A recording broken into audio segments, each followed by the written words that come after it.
ripple effect for Ripple and XRP continues to grow. I anticipate your response in the comments section, but the price of XRP continues to decline. It is important to note that this area is still linked to Bitcoin.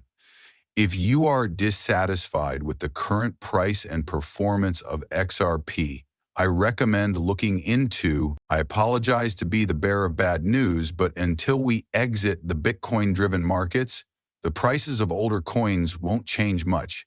However, I will say this. We could pay attention to the factors that might influence cost. Once our connection to Bitcoin is severed, I will remain committed and focus on the fundamentals. I understand that you are likely upset or furious right now.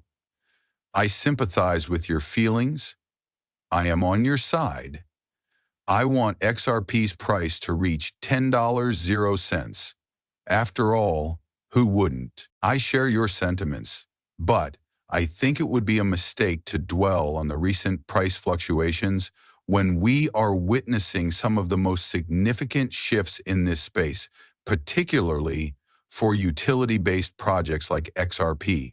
Instead, I'd like to bring up RLUSD, as its market is still in its early stages of development.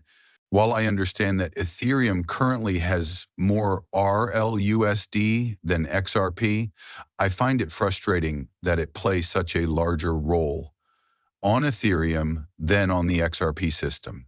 It would be fantastic if RLUSD could bridge the gap between the two systems, and I believe that once we see a lot of these changes happening on the XRP ledger, which the EVM sidechain is starting to do, more ROSD will be sent out and really help institutional DeFi projects. However, we do see Gemini making ROSD possible, and both payments are accepted. I believe it's fantastic that withdrawals are an option. Gemini is obviously a massive exchange, one of the largest in the entire space industry. We're thrilled to see that. As for RUSD, as previously said, we experienced a pleasant decrease on the additional P-Ledger side from 94.5 million to 39 million. 5 million is a really hefty hit, and I'm not a fan of it at the moment. There is a lot more to Ethereum than just the XRP record, but there is something I want you to notice, and I'll show you in this video, the addresses that are stored and the addresses that are ERC20, also known as Ethereum-based ROUSD. And there are roughly 250 million of them. Each month, you come across something incredibly interesting. I find it intriguing that there are more monthly active addresses on the XRP ledger for ROUSD than for ROUSD on Ethereum. Additionally, there are 28.7K ROUSD holders on the XRP ledger compared to 2.7K on Ethereum. Very intriguing. We can now see the monthly transfer volume on the XRP ledger as well.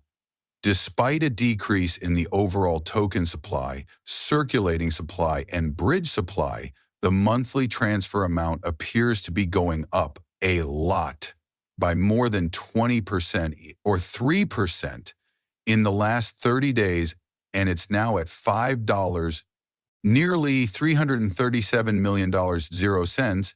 However, when we consider the monthly quantity of money transferred, which is still up roughly 47%, it would be fantastic to see a lot more ROUSD pushed out on the XRP system. RO is performing great.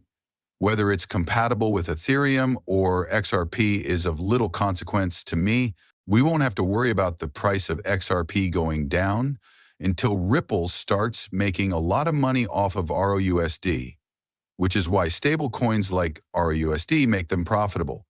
This means that Ripple doesn't have to sell XRP. I believe it will be a little longer before we see a decrease in holders compared to Ethereum. We can observe the mint and burns happening at this point, as well as an increase in the number of active names on the XRP ledger. May will bring a slight decrease, but overall, as we near the end of the month, I will be keeping an eye on the amount of data being sent. Additionally, as previously mentioned, the XRP system is undergoing significant changes that will benefit organized players. One such change is the implementation of Deep Freeze, which is now live on the XRP platform. This record was created specifically for the purpose of issuing tokens and not for XRP. It has the controls needed to adhere to regulations, prevent fraud, apply sanctions, and create tokens that institutions can use. This is super important for major players, and it's big on the XRP record. It's clear that the deep freeze has helped institutions better manage their assets. Maxie Avery scores a major goal. Although I won't spoil things for you, he did direct a film. I highly recommend it if you get the opportunity. Anyway, Max summed it up quite well. Deep with freeze, producers may secure all of their tokenized assets simultaneously, like locking down the world's banks with a single command. This is fantastic news for the community and for Ripple's goals of advancing tokenization projects. Financial companies can finally achieve their long-sought goals of immediately halting fraud, meeting compliance requirements, and keeping XRP itself free, fast, and unchanged. In addition to this, we have received news from April, the COO of XRP Ledger Labs and Zamin Wallet. This means that over 200 million XRP, worth $200 million, 0 cents, worth in 0 cents in XRP, have been handled solely for payments and the trading volume on the chain. What this means is that it is truly remarkable. I'm keeping a careful eye on this because it indicates the XRP community is opening up, which means XRP is going to have a big impact on the environment. It also means that we can't just keep working on safe coin projects. We need to think about the XRP system is seeing increased use, more XRP being paid out, and a larger user base, all of which bode well for the basic asset XRP. Brad Garlinghouse informed us that Ripple had a fantastic first quarter of 2019 after purchasing Hidden Road from the SEC. This is likely news to all of you, but Ripple did provide us with a substantial report. XRP Markets reports will now appear slightly different. As some of you may recall, the goal of these reports started in 2017